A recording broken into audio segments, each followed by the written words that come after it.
everyone, today we are sewing up the new Oro Rosa pattern, the Baby Belle Bucket Bag. This bag features 2 flap options, an optional zipper closure, 3 strap options, Oro Rosa double strap, a rolled handle, or a crossbody strap. You can use any combination of those. It has 2 slip zip combination pockets on the inside and a really good sized main compartment. It uses a drop-in lining, and you will need to be able to install rivets to attach your straps. I will have an affiliate link to the pattern in the video description if you decide that it is one that you want to add to your collection. So let's get going. Before we start, it's assumed that your pattern pieces have been cut and interfaced according to the pattern instructions and that you've placed any relevant markings on your pattern pieces. We're going to begin with doing our prep work. You will need your strap pieces and your connector pieces. Working first with your 2 connector pieces, make sure that you have a center line drawn down the middle of your piece. Your stabilizer should already be fused. We are going to trim a small section from the corners that don't have stabilizer. Just trimming a small triangle that is about 1/8 of an inch in from the outside edge and about 1/2 an inch down. Take your double-sided tape and you're going to place a strip down the center of your connector piece. Fold the long raw edges to meet that center line. They'll meet up in the middle. At the end where we've taken the small snips, taper the edge in so that you have a slightly narrower end of your connector at the end that doesn't have stabilizer. And press that down on the double-sided tape for both connector pieces.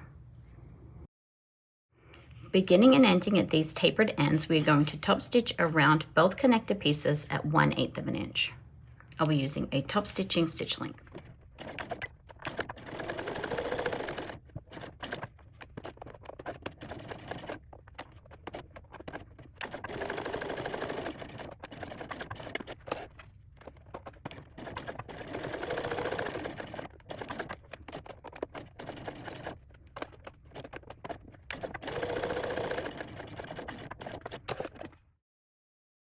The pattern provides instructions for both a double strap handle as well as a rolled handle. I'm going to be demonstrating the double strapped handle today. Working with one of your strap pieces at a time, we're going to draw a line directly down the center, which is at 3/4 of an inch from the long edge. Run a strip of double-sided tape down the middle of that strap. Remove the backing and then fold the long edges in to meet at that center line. You want to leave a very small gap in the middle so that when you fold over the second fold of your strap, you don't have bunching at the enclosed edge. I like to start in the center and work my way out to the edges, as I find that reduces any twists. When you've folded both long edges into the center, fold your strap over again to create the double fold and place clips along the open edge. Your finished strap width for each side will be 3/8 of an inch, which will then be side by side to create a 3/4 of an inch wide finished handle.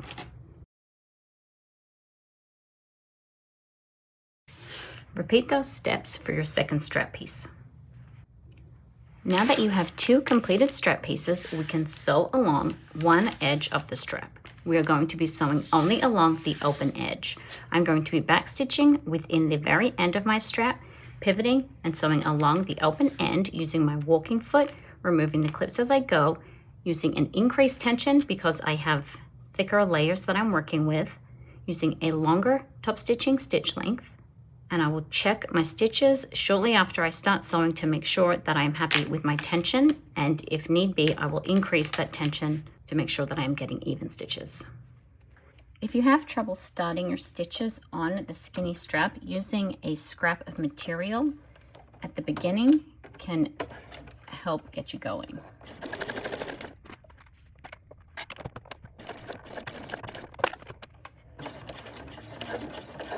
And if you're using a walking foot, just take care as you get to the back here that your strap is not catching on the back feed part of your presser foot.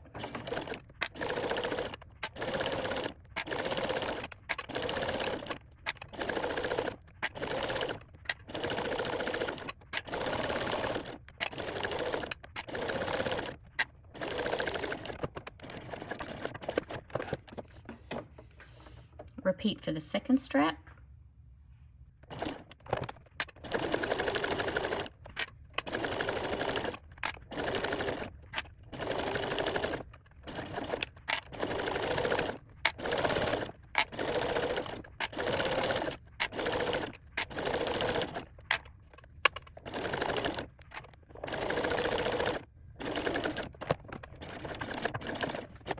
That completes our prep. I am not going to be making a crossbody strap. However, I will make sure that there is a link to my video on making a crossbody strap if you need further instruction than what is provided in the written pattern. Now we can get organized into our packs. Pack 1 is all of your strap components. Pack 2 is your main exterior pieces, including the flap. Pack 3 is your main lining, side 1. Pack 4, main lining, side 2. Pack 5, your zipper panel and your main lining completion. And pack 6 is your connectors and your pieces for your final bag assembly. Working first with pack 1, we are going to build a double strap handle. Take your 2 sewn handle pieces and place them so that the sewn edges are facing toward each other in the middle. And you want to make sure that your edges are lined up. I'm going to use some painter's tape just to help my strap pieces to sit nicely next to each other. If you like, you can baste the 2 ends of your straps together just within the very end where your strap end will be. Making sure there are no twists in your strap, slide on one of your swivel hooks. You can choose to fold over the end of your strap and then place your rivets before placing your strap end, or if you find it easier, you can place your strap end first. I prefer to place my strap end first, so that's what I'm going to do. I'm going to place the strap end so that it has the side without the screws on the same side as my swivel hook is sitting, because once I fold that over, that will be facing out. So the side with the swivel is the smooth side of my strap end. I'm going to screw that in place using a tiny bit of thread locker to keep the screws in position. I find it can be helpful to use an awl to make pilot holes for your screws so that they can compress properly into your strap rather than just pin it to the side of your strap end. Just putting the Loctite on my screw. Make sure that the strap end is straight and repeat for the second side.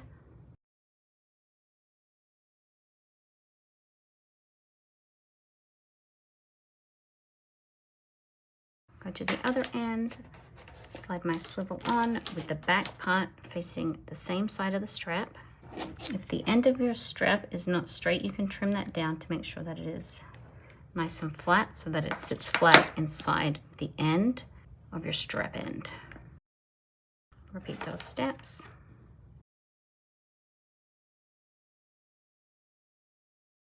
Once you have your strap ends on, remove any painter's tape that's nearby. Mark and punch a hole that is 5/8 of an inch from the end of your strap, centered in the middle of each of the sides of your double strap handle, being very careful not to cut through your stitches. When you've placed the first holes, fold the strap over back to the 1.5 inch point, and using clips to secure it in place, use the first holes to guide the placement of the holes on the second side. Using an awl or a pen, you can make a mark through those first holes, which will then guide the placement of your second holes on the back part of your strap. You can then place your rivets, make sure that they are centered on your strap, and when you're happy with the placement, set those rivets. If you need to adjust, do that prior to setting your rivets, and then set those in place. Repeat for the other end of your strap, making sure that you have as close to equal spacing as you can get at either end of your strap, that you have no twists, that you have the strap ends folded both to the back of your strap, and that your swivels are facing the correct way. Then set that strap aside. If you're going to be building a crossbody strap, you can go ahead and do that now. Otherwise, retrieve your pack 2. Retrieve one of your main panels and your main panel top trim. And you are going to clip the trim to the upper edge of your main panel. clipping them right sides together, and then we are going to sew them at 3/8 of an inch. Right along this edge. If you find it helpful, you can draw in your seam allowance. We will be backstitching at the beginning and at the end using our shorter stitch length. Make sure tension is correct if you adjusted it for sewing your straps.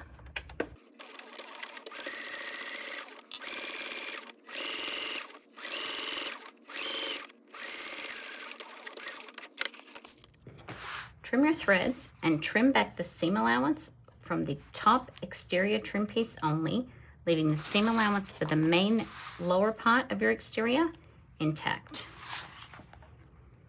Trimming it back to about 1/8 of an inch.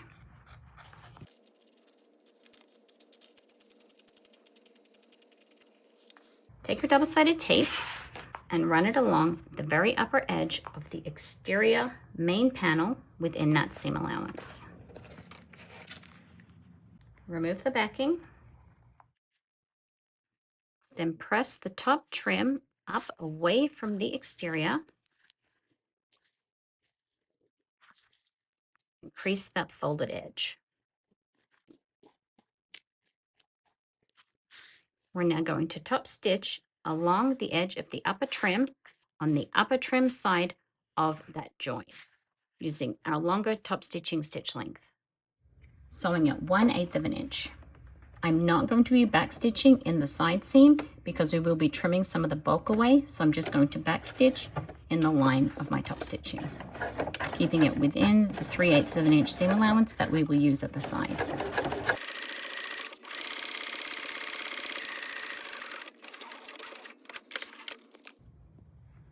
Trim those threads and then repeat for the second main panel.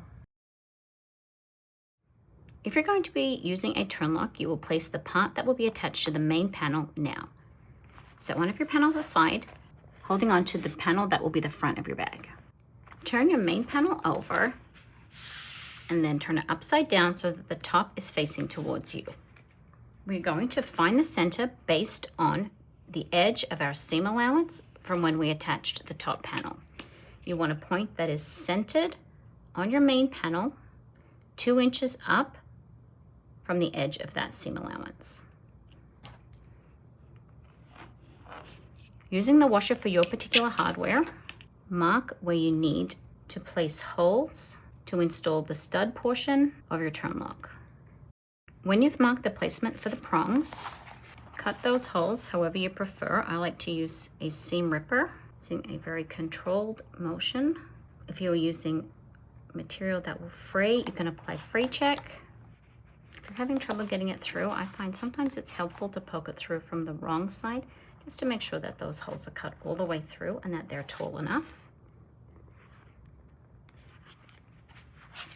And then place it from the correct side.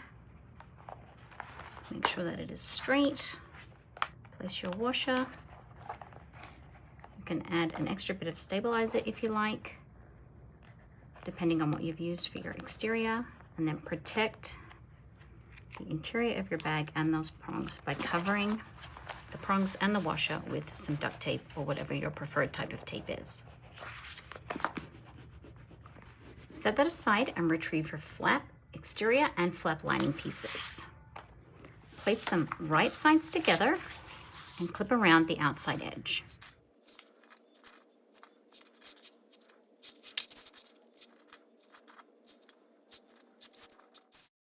Sew around the outside edge of your flap, starting at the top here, sewing around the curve at 3/8 of an inch, leaving this straight part of your flap unsewn.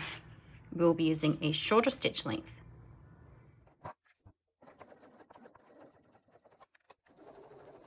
When I'm sewing around curves, I like to use a shorter stitch length, and when I come to a curve, I will do a micro lift of my presser foot so that I can readjust my material, allowing me to keep an even seam allowance as I go around the curve and to have a smooth curve rather than a curve that has more of a sharp turn in it.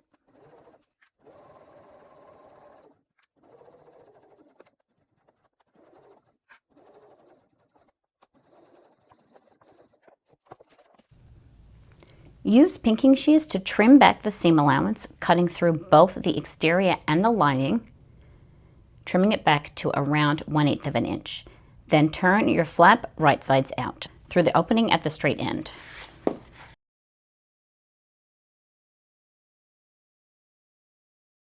Once I have the flap turned out, I'm going to smooth out the seams and the curves as well as I can with my point turner, using the rounded end to coax out the curves. And then I am going to press my flap from the lining side with my iron. If you don't have heat resistant material, then you can press it, if yours needs pressing, using a seam roller, or you can flatten it prior to top stitching. I'm going to be pressing mine because the Decaville has left a few creases on my flap exterior after turning. I'm now going to top stitch around the outside edge of the flap at 1/8 of an inch. I am not going to be sewing across this open edge of the flap. I like to use a stiletto to just pull the first part of the flap out so that I get a straight line there. It doesn't roll in on itself. I'm going to back stitch at this very end section, sewing with my longer stitch length, 1/8 of an inch from the outside edge. Increase your tension if you need to, and smooth the exterior to keep it over the top of the lining so that your lining doesn't roll out to be seen from the front of the bag.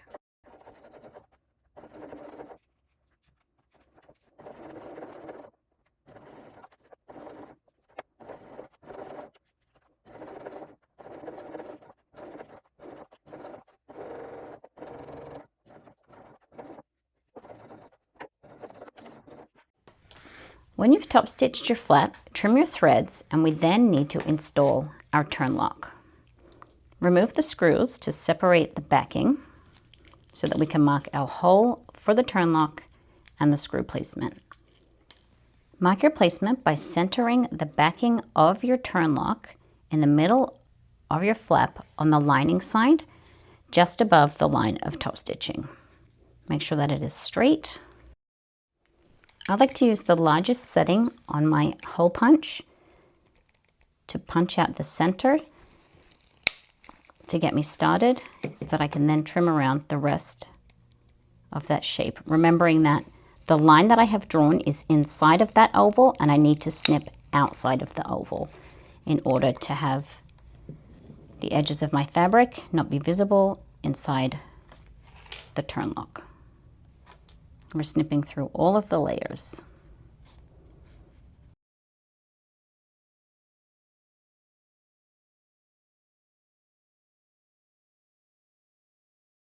Check to make sure you've trimmed enough of your flap away. If not, take a slightly bigger perimeter. Double check the placement for the screw holes. You can compare the hole size on your turn lock with your punch to make sure that you are punching with the closest size without being too big.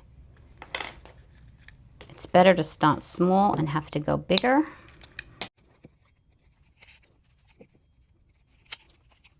Checking to see what the fit is like. Trim away any extra threads or fuzziness inside of your turn lock hole, and then apply fray check around the large opening and the two small holes. You can then screw in the back plate. I will use a small amount of red Loctite thread locker to secure those screws the same way as I did for the strap ends.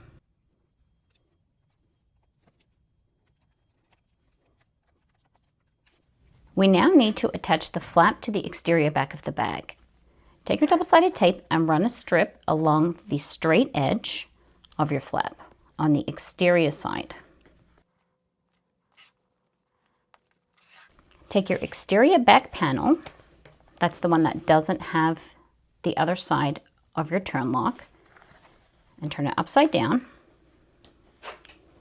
and use your grid ruler to find the point that is centered from the sides and 1/2 inch up from the lower edge of your trim. The top of the flap is pointing towards me at this point. Remove the backing from the double-sided tape and then place the flap so that it is lining sides up, exterior side down, centered and parallel with the trim, and press that down. We are going to sew along this edge at 3/16 of an inch, sewing through the flap lining, the flap exterior, and the main panel of the bag, making sure at this point that the trim is facing the opposite way to the flap. The flap is lining side up. It is centered on this main exterior back panel that doesn't have the turn lock, that the exterior of the flap is right sides down on the exterior of the bag. And we are going to be sewing along this edge. Make sure that your flap is centered and parallel to the top part of the bag. We are sewing from the very edge of the flap at one end to the edge of the flap at the other end and back stitching, using 3/16 of an inch as our seam allowance. I am trying not to go off the flap. Trim those threads and then fold the flap up and over the top trim and press it down. You can hammer that to help flatten those seams, or whatever your preferred way of compressing bulky areas is. We're now going to sew along here at 3/8 of an inch. We are sewing just beyond where that seam allowance is. This was at 3/16, so it's just on this side of that seam allowance, and we will be starting at one end with long tails, using our top stitching stitch length, sewing to this end, and finishing up with long tails again. That will then pull through to the wrong side of the panel and tie off. I'm going to put my hump jumper underneath my presser foot to start, to support it as it first sews along that bulky part of the flap. Hand crank to make sure that it's catching and continue along. Got my hump jumper here for the last little part. Take long tails again. I will pull those through to the inside and secure both ends with a knot. Trim those threads and apply some fray check. And now both of the main panels are complete. We're now going to finish constructing our exterior. Go to the top corner of each of your exterior panels and trim the upper edge of the lower exterior section down to about 1/8 of an inch. This is to reduce the bulk in our side seam. Clip your exteriors right sides together, matching up the top and the bottom, as well as the area where the trim meets the exterior. Placing a staple can help keep that joint aligned between the front and the back of the bag.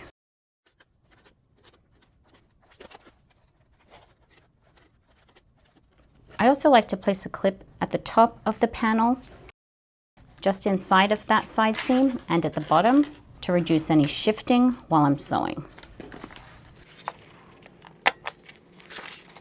If you are going to be using staples, make sure the prongs are lying flat so that they don't scratch your machine. I'm now going to sew both sides of my exterior at 3/8 of an inch, back stitching at the top and the bottom. I'm using my shorter stitch length, and if you like, after you have sewn the first line of stitches, you can sew a second line of stitches just inside the initial line to add extra support to that seam. If you're finding that your presser foot is not sitting flat because of the Peltex, you can use a narrower foot or a hump jumper to help keep it level.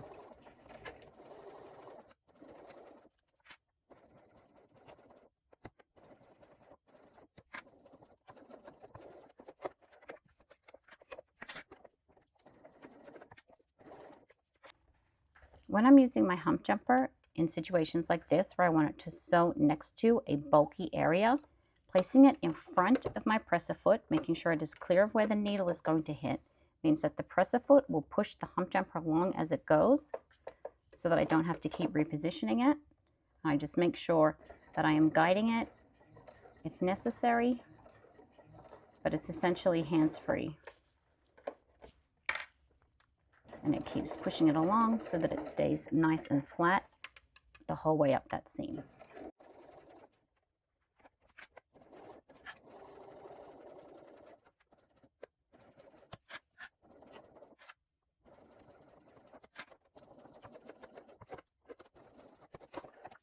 And as I said, you can do an optional second row of stitches just inside the first to give extra support to that seam. Remove any staples and then trim back the side seam on both sides down to 1/8 of an inch from your innermost stitch line if you've done 2, leaving a section of about 3/8 of an inch at the very top of the bag in the top trim section. Trimming this bulk back is especially important for when we are placing our riveted connectors towards the end of our construction. Retrieve your exterior base and we're going to mark the center on the short and long sides as well as the center on our exterior panels.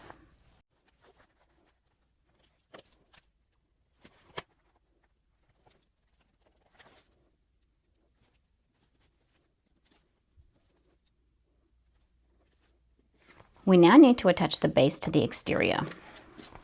Basting your exterior to the base is an important step to make sure that you get a good fit and an easier time sewing it all together.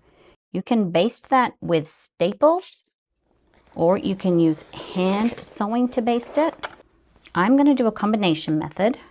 I'm going to clip the base to one side of the exterior first, making sure that the center mark on my exterior and the center mark on my base panel are lined up. I'm going to use a sewing machine to sew just this straight section, stopping before the curve starts on the base to secure the first side into position. It's a little fiddly, so just fold the exterior out of the way. Then I'm going to do the same for the other side. The exterior base right sides together with the exterior main panels. Clip along just the straight part. You put an extra clip at the end to hold the position. And I'm sewing just here, not sewing any of the curved part yet. I've got my hand on the base from the inside to hold it into position. The second side is a little trickier. I'm also going to hold it out of the way here. And once I get going, make sure that my edges are lined up the way they should be. I'm just sewing along here, just on that straight part of the base.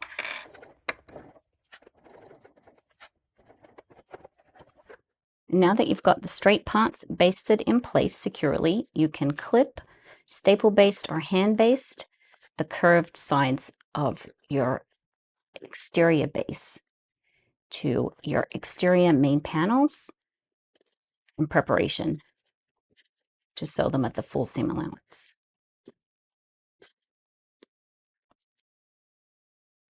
Don't be afraid to reposition any staples that are not quite in the right spot, as your basting will really help make sewing the base onto your bag a whole lot easier. It's worth taking the time here to get it right. That's why often with rounded style bases, I opt for hand basting. I'm not doing that today because I'm recovering from eye surgery, which means that my near vision is not as good as it can be.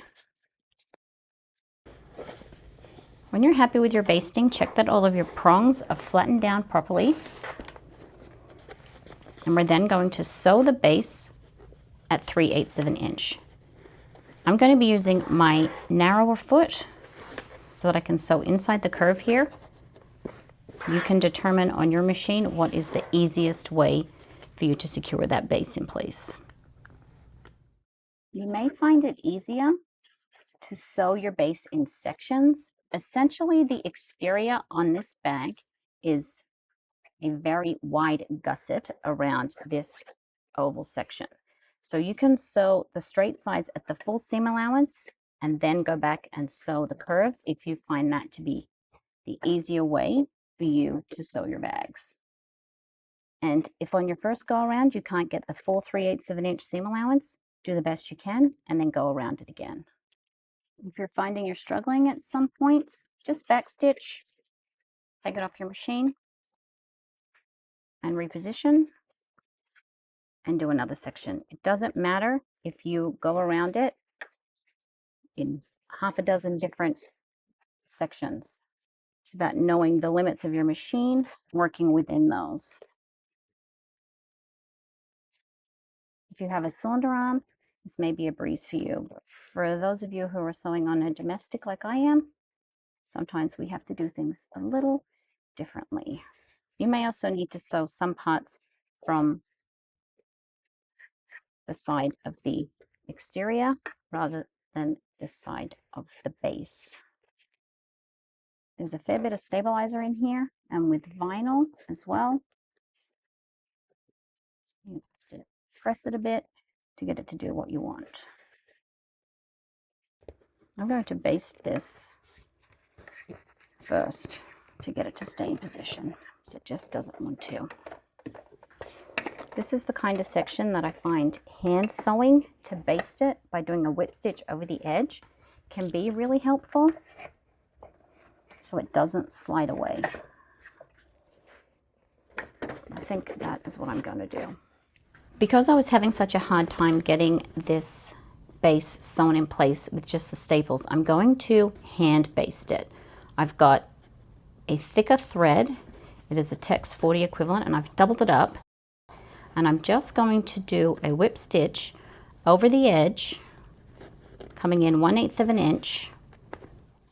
And I'm just going to go around the base, and then I will remove the staples, and then I will have an easier time sewing that at 3/8 of an inch. It does take a little while, but once you get going, it's not too bad. I usually do this listening to music or when I'm hanging out with my kids rather than in my allocated sewing time, so that it doesn't feel like it costs me anything. And I find that it's just can be a lot better than fighting with the exterior and causing wrinkles that are then going to be difficult to get out. I'd rather just spend the time doing this, knowing that it's going to be okay, than fight with the exterior trying to get it under the presser foot and end up with a wrinkled bag that I can't guarantee I'm going to be able to get the wrinkles out of. So prevention is better than cure. And if you take a look, just going around the edge like this, it's going to hold the base and the exterior really well lined up. Get some of these staples out of the way so that I'll be able to sew around it and not worry about it shifting. Because I'm doing my hand stitches and they're wrapping around the edge, it's not going to be able to slide. It can't slide when I've got the stitch going over the edge like that. With the staple, it can still slide a little. This is why this is generally my preference for curves. Maybe don't cut your thread as long as I have. I'm getting myself tangled, but as I said, my eyes are a problem right now, and I didn't want to have to thread my needle twice. So I'm just going to continue around the rest of the way. I may not worry about this section where it's already sewn from the sewing machine, but I'm going to go all the way around, and then we will try again to sew at the full 3/8 of an inch seam allowance. I've hand basted around the outside of this curve to keep everything well in position, and now I am going to sew the entire base at 3/8 of an inch.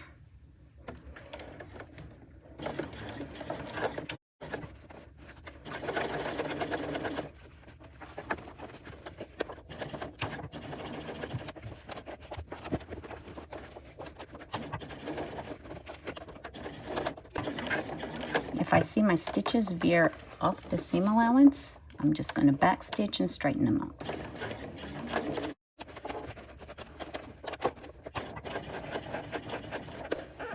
And take extra care where the side seam is.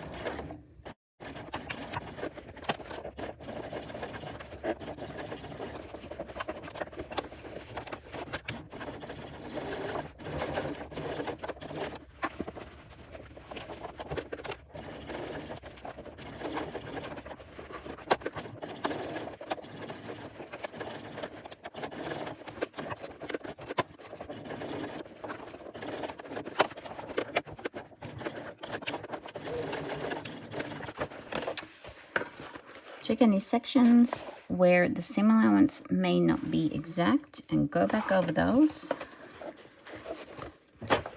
Make sure that there's no skip stitches.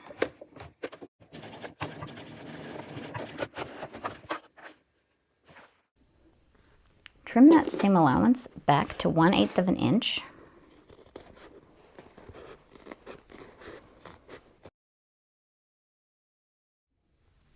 And then turn your exterior right sides out. Before I turn my bag right sides out, I like to look at the exterior at the point where the base meets the side seam and see if I can see any light shining through there, as the bulk at that corner can lead to little gaps, and then just reinforce that seam before I turn it out. Once I'm happy, I'm going to turn this out so that the exterior is right sides out. Being Peltex, this is a little trickier to turn because it's quite firm, so just take your time. One of the reasons that I used to print on the main body was because prints seem to hide wrinkles better. You can press this from the inside to smooth any wrinkles out. Once you've pressed your bag from the inside, run a strip of double-sided tape around the upper edge of your exterior on the inside. Keep the tape as close to the edge as you can. Press open the seam allowance at the side seams. And then place a small strip of double-sided tape over that open seam allowance. Remove the backing from all of that double-sided tape, and then fold over the seam allowance, wrapping it around the stabilizer on the top trim piece. Place clips around the entire opening to keep that fold in place. If you're going to be leaving your bag clipped for an extended period of time, I recommend putting something between your vinyl and your clips to reduce any marks. And set the exterior aside for now. Take your pack 3 and retrieve the zipper pocket lining and your zipper tape. Using clips or double-sided tape, you're going to center the zipper pocket lining right sides to the back of your zipper tape. If you've used a directional print, the direction will be pointing towards you at this point. So the back part of your zipper tape is the part that doesn't have the teeth, and it's going to be laying at the top of your zipper pocket lining, and the zipper pocket lining is narrower than your zipper tape is long, so you want it to be centered, and you want to line up the edge of that zipper pocket lining with the raw edge of your zipper tape. You can use clips or double-sided tape to keep that into position. We're then going to baste the zipper along the upper edge at 1/8 of an inch.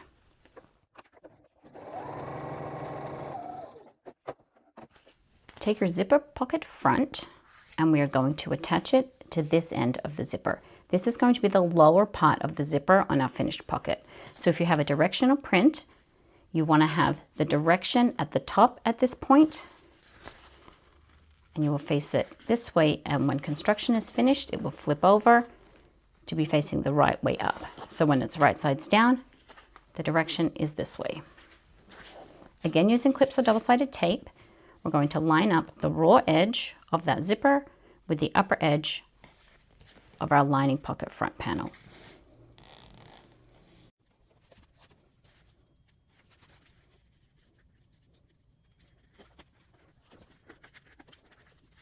So we have the zipper pocket front panel. This is the right side of that panel, right sides down on the zipper teeth. And we're going to sew along this edge at 3/8 of an inch. We're sewing all the way from one end of the zipper to the other end, back stitching at the beginning and at the end.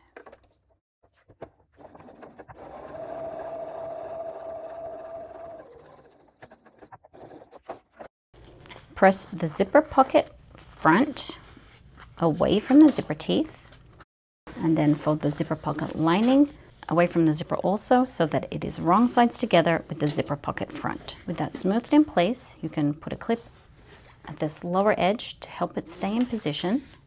We're going to sew along this edge, top stitching at 1/8 of an inch using our longer stitch length. Sewing through the lining zipper pocket front, which is right sides up, sewing through the seam allowance of the zipper tape and the zipper lining pocket. Both are smoothed away from the zipper tape, and they are wrong sides together at the moment.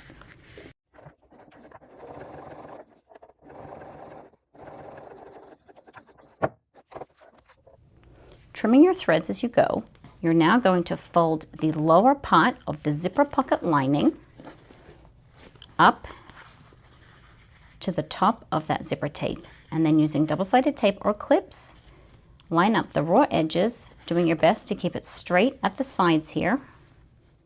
And then we're going to baste that at 1/8 of an inch, sewing through the pocket lining and the zipper tape.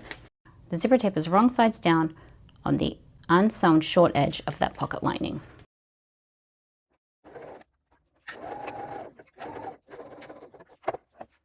So we have the zipper basted to the zipper pocket front and the zipper pocket lining. Take your main lining piece, and if it has a directional print on it, you want the top of the print to be pointing towards you.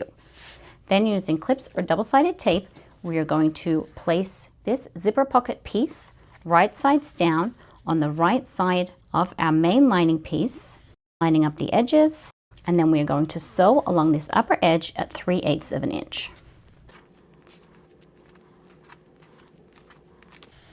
Sewing through the zipper pocket lining, the zipper pocket front, and the main lining piece, which is right sides up against the zipper pocket front. Direction is pointing this way. Using our shorter stitch length, back stitching at the beginning and at the end, and sewing at 3/8 of an inch.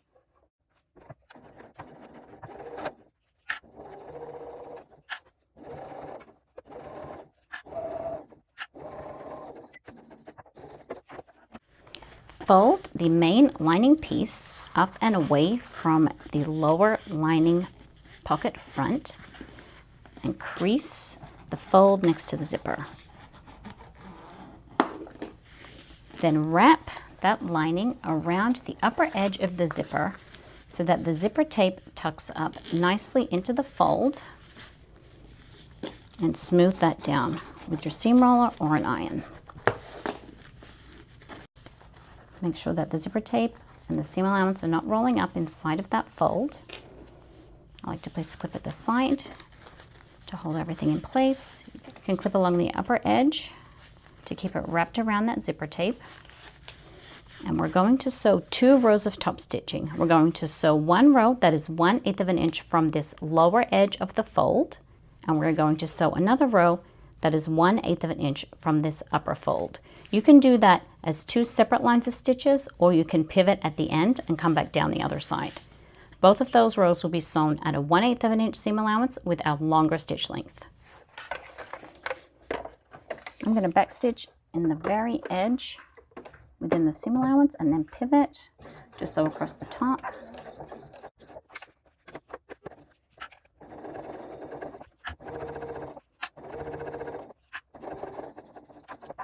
Pivot in the side seam again.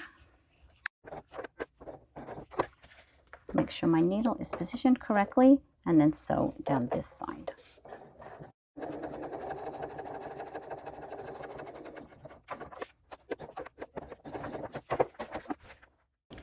Fold the lower pocket front and the main lining piece away from the zipper pocket lining and smooth the zipper pocket lining out. And now we're going to sew the lining of our lining zipper pocket closed at the sides. We're going to be sewing this side and this side at 3/8 of an inch.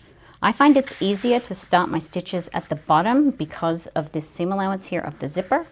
So I'm going to smooth my lining out so that it is straight and even, and then sew from the bottom to the top and the bottom to the top at both sides.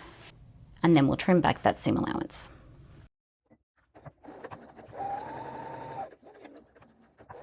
Stop your stitches just shy of where that zipper seam allowance is.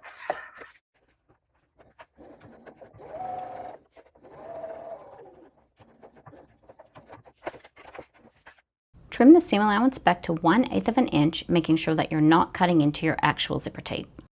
Take your zipper pull and look at the end of your zipper tape and note which side has a zipper tooth that is sticking further out, and that is the side that you want to start from to make sure that your zipper tape stays lined up and you don't have any bumps in your zipper. Mine is on the right-hand side, so I'm going to open that out, slide my zipper pull on the right-hand side of the zipper tape first, then slide the left side up to meet the right side. And when I feel the meat in the middle, I'm going to push from the back of my zipper pull. I want to make sure that when I am pulling my zipper pull on, the right tooth, because that is the side that I started on, is still the furthest out and that there are no gaps in the teeth. So I'm going to readjust as necessary. You may find it is easier to put the zipper pull on before you sew the side seams. When you're happy that you have got it on in the correct position, slide it to the middle. Double check that there's no bubbles and that your zipper teeth are in the same order as when they started. And now we are going to form the slip pocket. Fold the main lining piece up behind your zipper pocket so that it is right sides together. And then using your lining side pieces as a guide, adjust the height so that it matches. I just roll it slightly at this bottom seam here, which adjusts the height overall of that pocket. When you're happy that the height is matching, it's better to be a little over than under if you aren't able to get it exactly. Place a clip at the very top of the slip pocket fold here. And then I also like to place the clip at the bottom of the slip pocket. And then match the fold on the other side. And the space at the top should be pretty similar between both sides, and the gap at the bottom should be similar if you have managed to get everything sewn as straight as possible. If it's not as straight as you would like, then by taking a shallower slip pocket, you can give yourself a bit of height back, which you can then trim down to get it even. Adjust it as necessary. And when you're happy that you've got it straight and the correct height, you can baste this edge to keep everything in position before we sew the side panels on, or you can go straight ahead and clip that in place and then sew this at 3/8 of an inch. I'm going to baste mine first.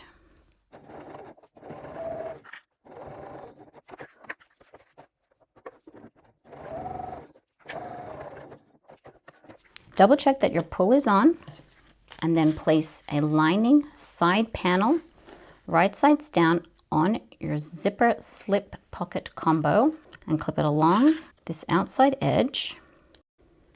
An extra clip at the top and the bottom can help keep it in place. Do the same for the other side, right sides down on the right side of the pocket. And then sew down each side at 3/8 of an inch, back stitching at the top and at the bottom. It can be a little bulky in the side seam where the fold of your slip pocket is, so I have my stiletto handy to help tuck that side panel around that bulk, and I also have my hump jumper if I need it to help get up over that fold. Just pressing my stiletto up against the fold as I approach will stop there being a gap in that seam. It can also help get that presser foot up over the bulk too. You can use it on the other side if you have a bit of extra bulk there too, though it doesn't seem to be as bad as the top of the pocket.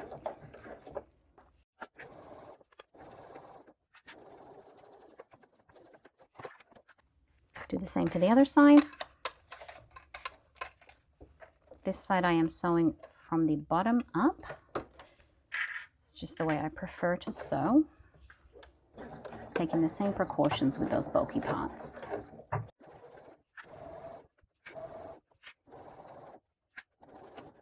Got my stiletto for when I come down off the bulk going this way. And I can also use it to catch that presser foot a little so that it doesn't skip any stitches.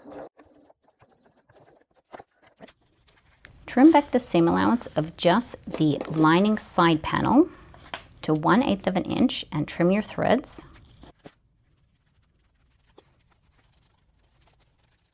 Then fold those side panels out and press them away from the center. And then we're going to top stitch down both of these edges on the side panel 1/8 of an inch from the fold, sewing through the side panel and this remaining seam allowance here. We're going to be clipping back this part of the seam allowance, so I'm not going to be back stitching perpendicular to my top stitching line.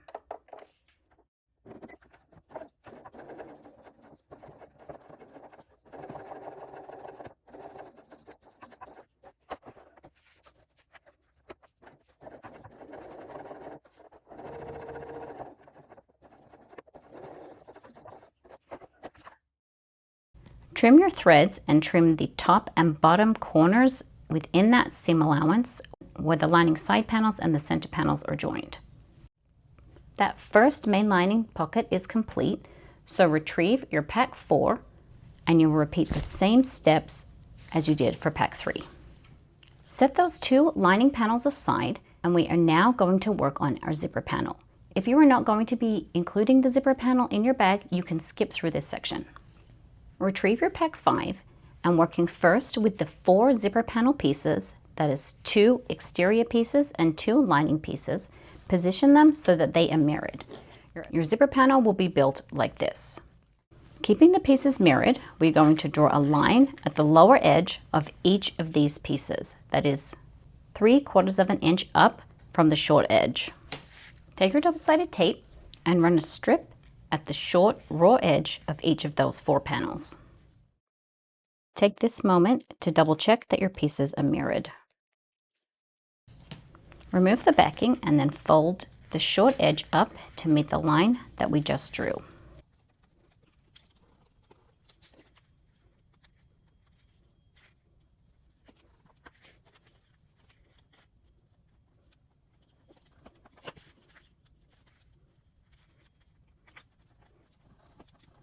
Making sure that you have mirrored exterior panels and mirrored lining panels, create a pair that has an exterior and a lining that when you place them right sides together, the curve is on the same side.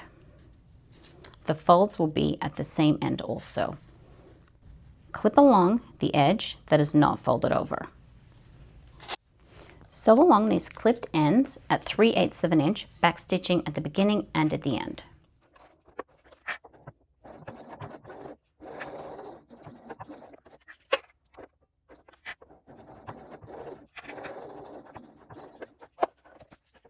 Trim your threads and trim that seam allowance down to 1/8 of an inch, trimming off both the exterior zipper panel and the lining. Take your zipper tape and we need to fold the end out 90 degrees. You can do this by sewing it on your machine, hand sewing, using a lighter, whatever your preferred method is. I like to draw a line 1/2 inch down from the raw edge and then open out my zipper tape, fold it on that line to make a crease, and then I've pulled the coils out to the side, smooth the fold at the back, hold it all together with a clip, and then I will singe this raw edge to melt the tape.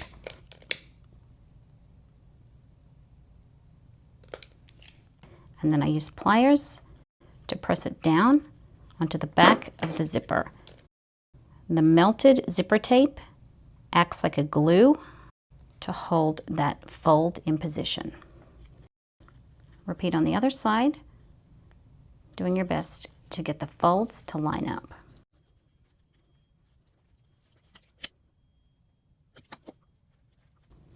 If you find that it is inadequately stuck down, you can just put some hand stitches around the very edge there to hold it into position, or use a small bit of double-sided tape.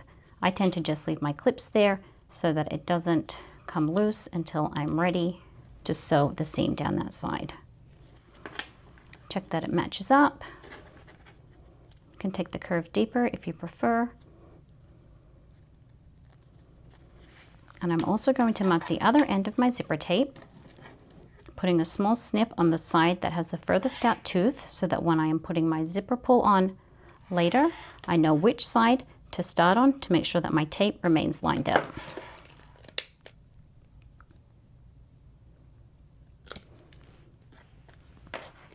Take your zipper tape, and if you haven't already, fully separate it. And we are now going to place it between the exterior panel and the lining panel. You want your zipper teeth to be right sides down on your exterior and the raw side of your zipper tape to be against the straight side of your exterior. And you want to tuck the coils right up into that seam where we have joined the exterior and the lining together. Keeping the edges lined up all the way, clip together the 3 layers, the exterior, the zipper tape, and the lining, again making sure that the coils are right sides down on your exterior zipper panel and that the straight edge of your panel is lined up with the raw edge of your zipper tape. You should have 2 mirrored pieces. Do the same for the other side.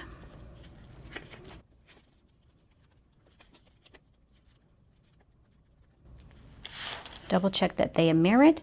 The coils are facing away currently towards the curve, and then you can sew through the 3 layers at 3/8 of an inch, sewing from the stitch line here to the end of the zipper panel where the fold is. You may actually find it easier to start sewing from the folded edge. Take care when you're starting.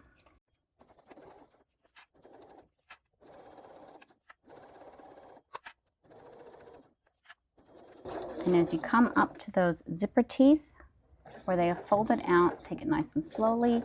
Nylon zipper tape you can sew over. Just take it slowly to make sure you don't skip any stitches.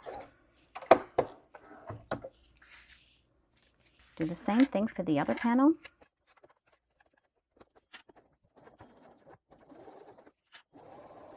Doing your best to keep a straight, consistent seam allowance between the 2 sides.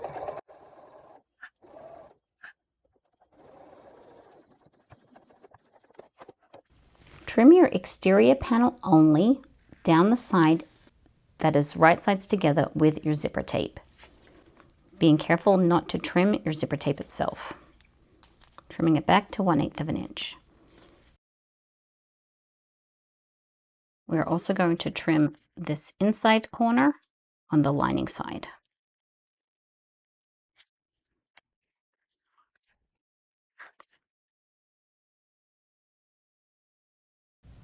Because we've also clipped this corner here where the zipper coils are, I have just added a couple of extra stitches at the very end to reinforce that joining seam. And now we can turn our zipper panel right sides out. Press the exterior and the lining away from that zipper tape and gently poke out the corner. I like to use my point turner and then flatten those seams with a seam roller or a mallet, however you prefer to do it. You can also press on it gently with key fob pliers. Pay particular attention to the bulky parts here at this corner and this corner. And then we can top stitch around both of the zipper panels using a 1/8 of an inch seam allowance. Before you top stitch around your panels, double check that you are happy with the spacing on either side of your zipper, that your panels are mirrored, and that the edges are well lined up. We're going to be sewing around the entire outside at 1/8 of an inch. You can top stitch just the straight sides. I am also going to baste my 2 curved edges together.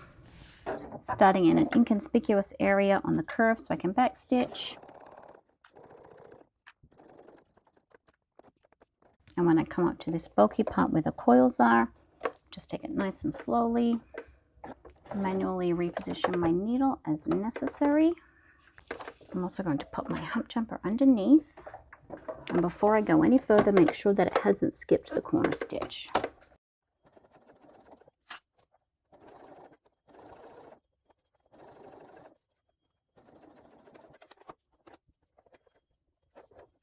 Make sure that the folds of my exterior and my lining are matching up.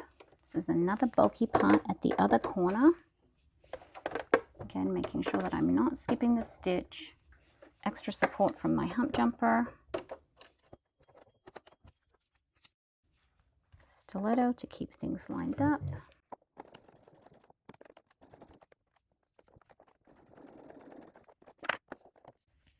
And repeat for the second panel.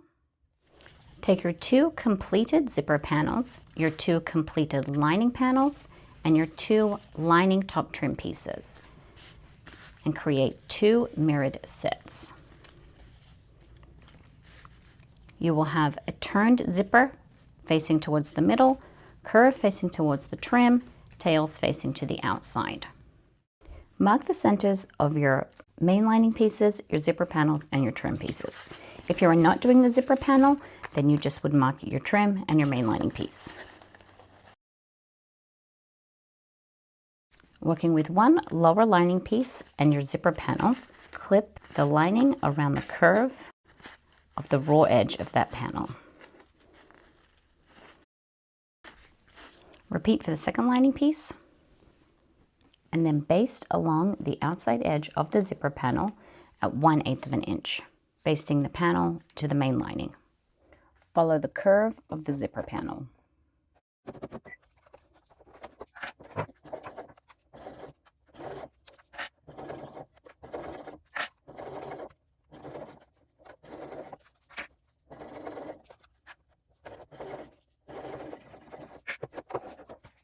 Repeat for the second side.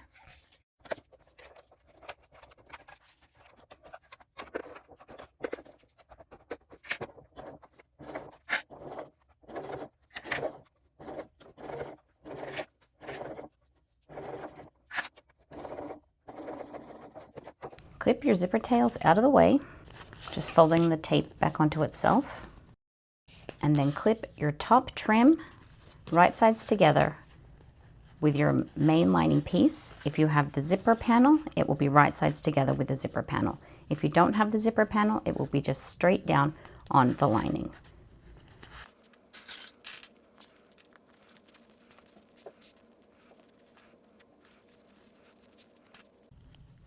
The top trim section is about 1/8 of an inch wider than the lower lining section. That is supposed to be like that, so don't trim that down. If you have the zipper panel in place, just do your best to flatten that top edge out. It wants to curve because of the zipper panel. It's because of the rounded shape of the finished bag. So just do your best to flatten it out, starting at the center and working your way out to the sides, smoothing it out as you go.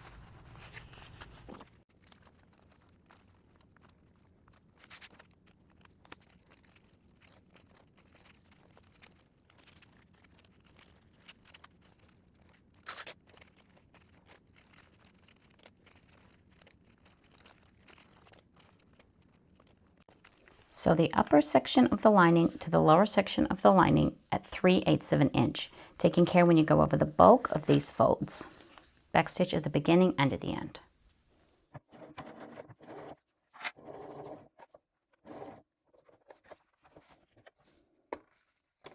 Do your best to keep the edge of the trim lined up with the edge of the panel. If you have installed the zipper panel, then it wants to curve and pull away a little. So just make sure that you are positioning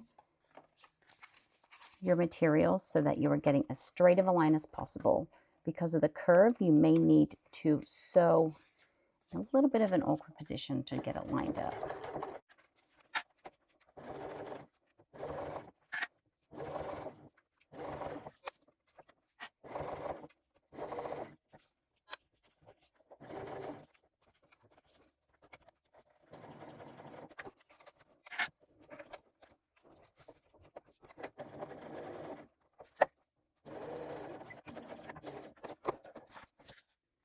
Repeat for the second side.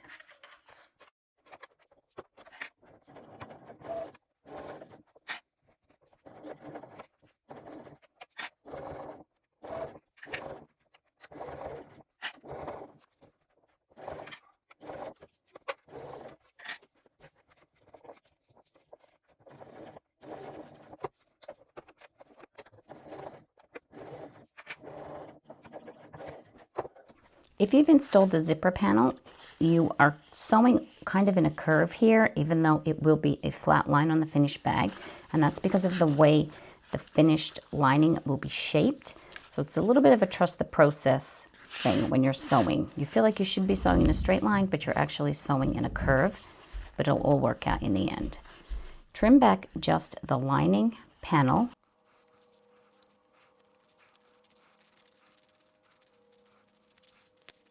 Fold the lining trim up away from the lower lining section and fold the seam allowance down towards the base of the bag. We're going to top stitch on the lower lining side underneath the zipper panel, sewing at 1/8 of an inch from the fold. When you're top stitching, if you have sewn the zipper panel, you may need to just pull that out a little to help you smooth out that curve into a straight line so that you can sew evenly below the zipper panel. If you haven't installed the zipper panel, it would just be a straight line all the way across.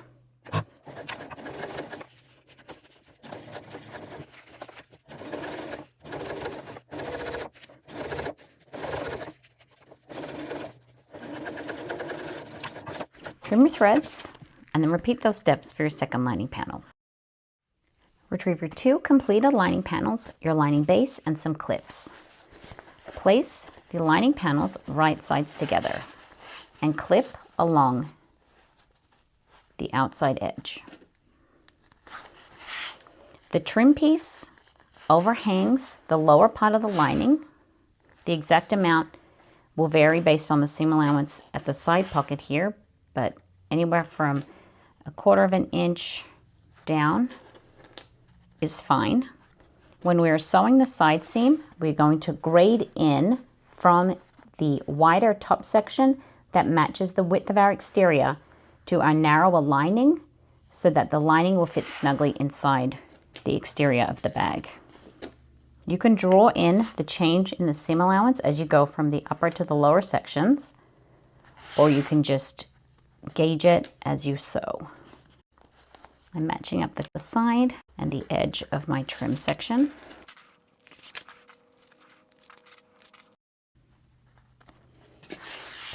And now I will sew down both sides of the lining at 3/8 of an inch, grading it in where I go from the top trim to the lower part of the lining.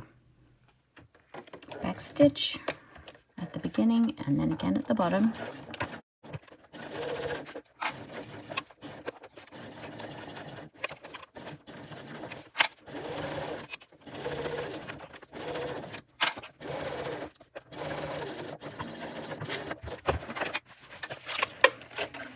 I'm going to sew the section here at the top first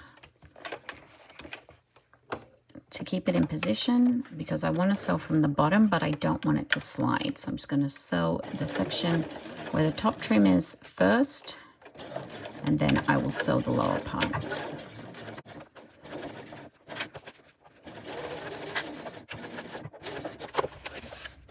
Let's check that it lines up. And I can continue the rest of the side seam.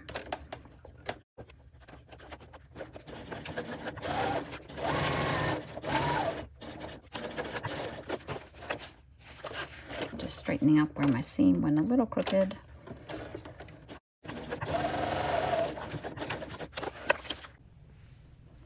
Trim all of your threads and then trim back that seam allowance to 1/8 of an inch, leaving a section at the top here at the full seam allowance. Your section at the top will be about 3/8 of an inch, the same way as we did for the exterior.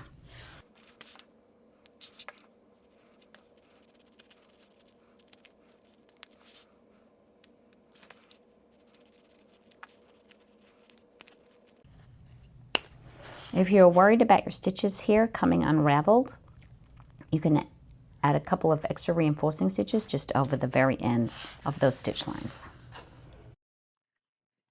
Mark the centers of your main panels at the bottom. You don't need to mark the side centers because we have seams there.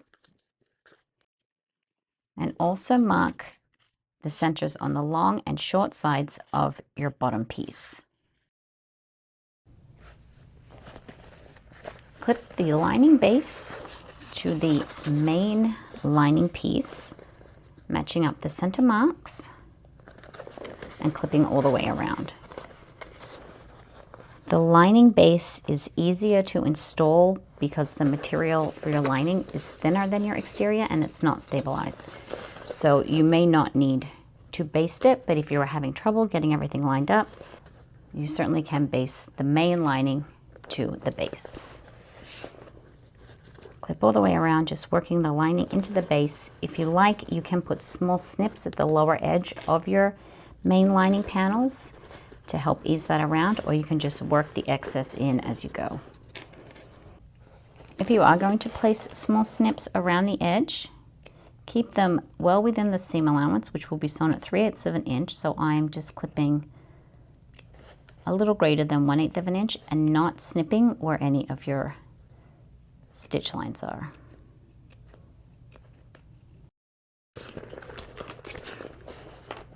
When you're happy, sew around the base of the bag at 3/8 of an inch.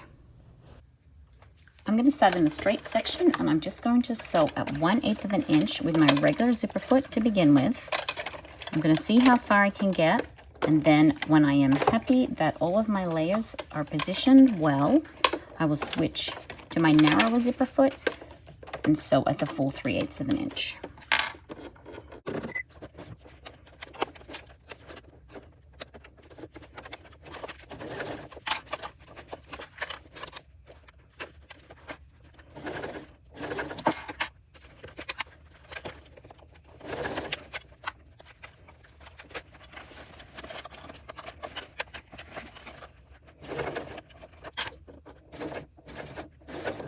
Just holding the bag up from the inside to get it into the right position.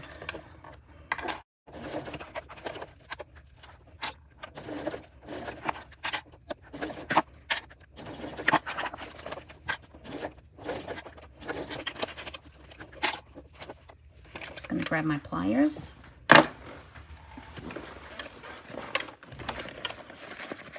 And just use those to help keep the edges aligned.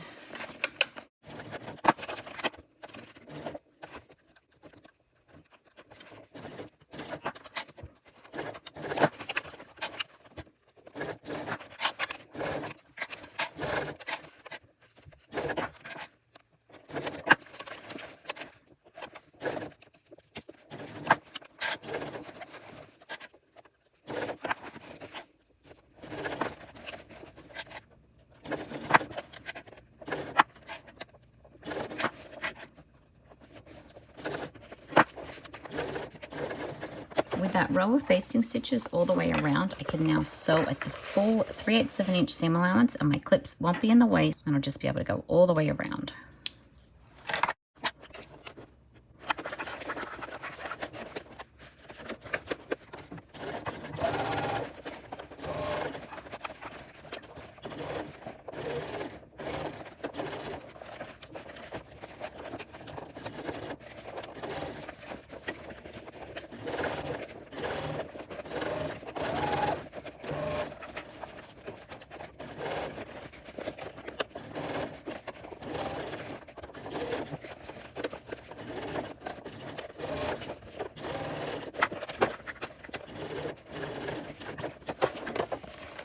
Double check those seams to make sure that they're straight, and any areas that it may have veered off from the exact seam allowance, you can redo those. That will help get you the best possible shape on your finished bag.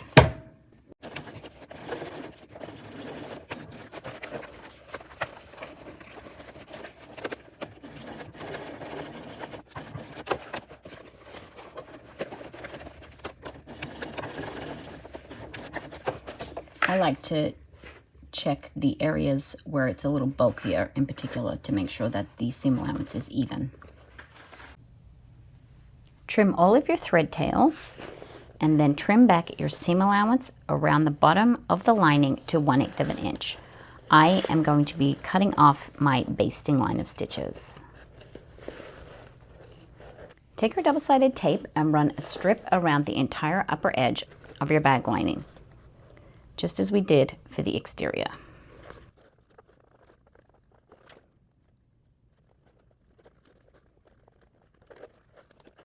Peel the double-sided tape back at the very edge where your side seam is and press the 3/8 of an inch of the intact seam allowance open. I like to put another little strip of double-sided tape just over that section.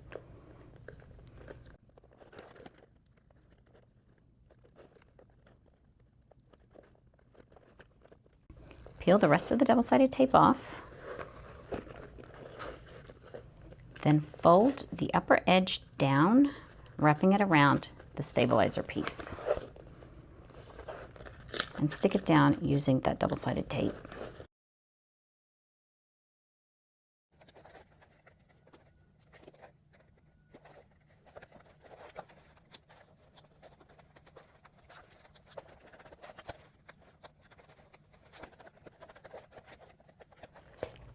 If you like, you can give that top trim crease a good press with your seam roller. That will help it to stick down on the double-sided tape, and it will compress the material, which will help when we are sewing around the opening. Run a strip of double-sided tape around the lower edge of that top trim seam allowance, half on the trim and half on your stabilizer. This allows us to keep that double-sided tape out of the seam allowance when we are doing our drop-in lining. Take your exterior, decide which way you want your lining to sit inside of the exterior of your bag. I like my zipper to close on this side, this being the front of the bag. So I'm going to place my lining inside that way, lining up the side seams. And when I'm happy, I will remove the backing from that double-sided tape and press it down against the exterior, keeping the top edge of my lining and my exterior as flush as I can.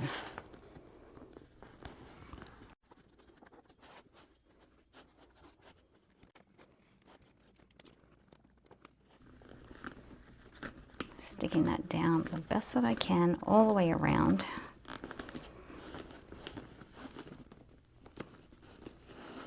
I'm going to use my key fob pliers just to flatten the seam here a little, protecting my material with some scraps.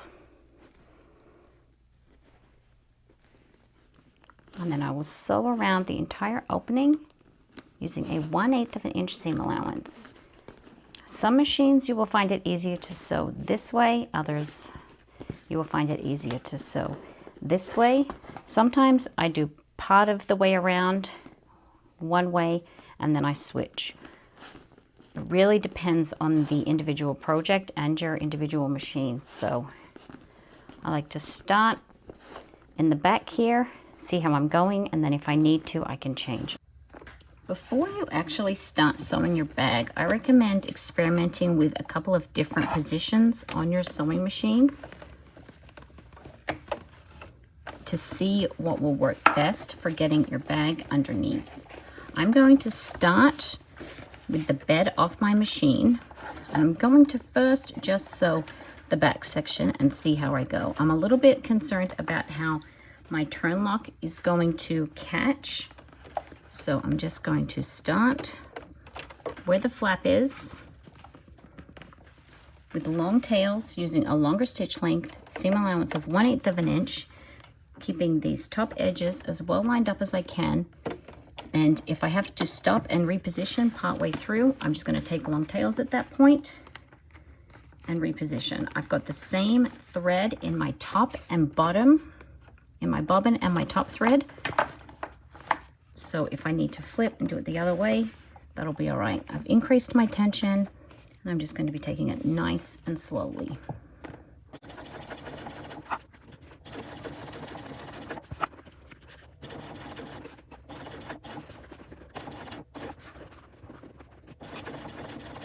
Section here where the side seams line up is a little bulky, so I'm just going to take some extra caution there.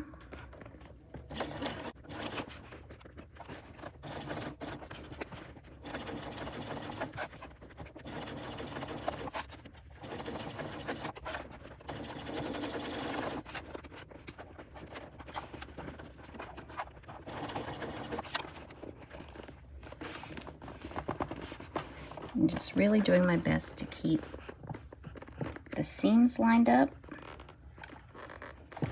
and the fold lined up.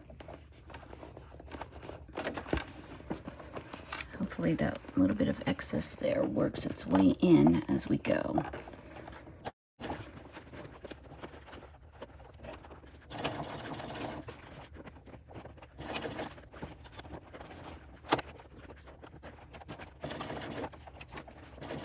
So if you can see here, I've just got a little bit of extra there. So what I'm going to do is actually unpick the first few stitches to see if I can gradually work it in rather than have a bump. It'll be behind the flap if I can loosen some of these stitches here.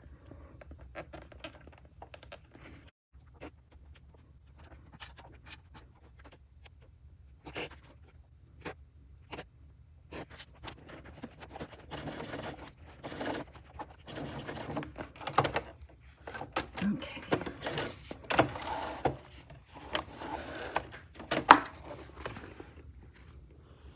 I'm happy enough with that.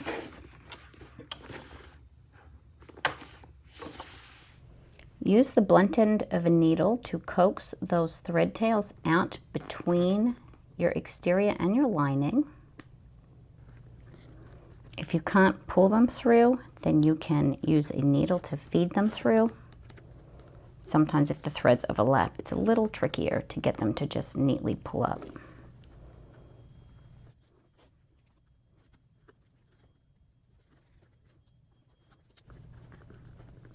Tie the threads off, trim them, and then tuck them between the layers. When you're happy with your top stitching, retrieve your pack 6. Working first with your connectors, take some double-sided tape and place it at the tapered end. Then fold that end up over the edge of the stabilizer. Slide a triangle ring on. The fold is up over the wrong side and the connector is facing out from the right side. Fold that over so it is wrong sides together with the fold at the bottom, with the raw edge overhanging about 1/4 inch.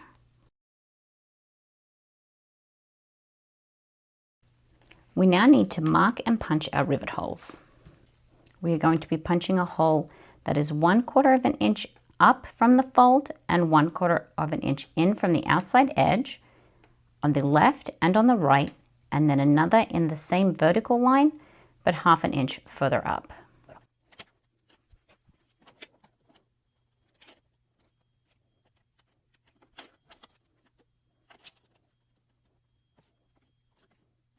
Do the same for both connectors and punch those holes.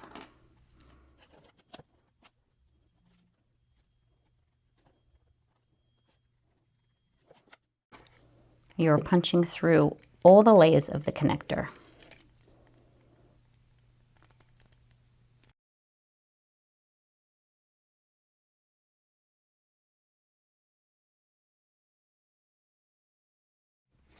Take your bag and place the connector so that the folded edge is on the outside, centered over the side seam. Holding it into position, use a pen to mark where the holes are so that you have a guide for punching the holes in your main exterior. They should be equally placed on either side of that seam. Then punch those holes.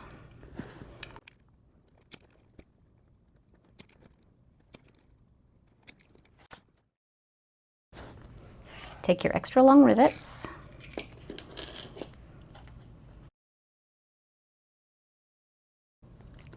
and place them through the folded side of the connector and then through the bag.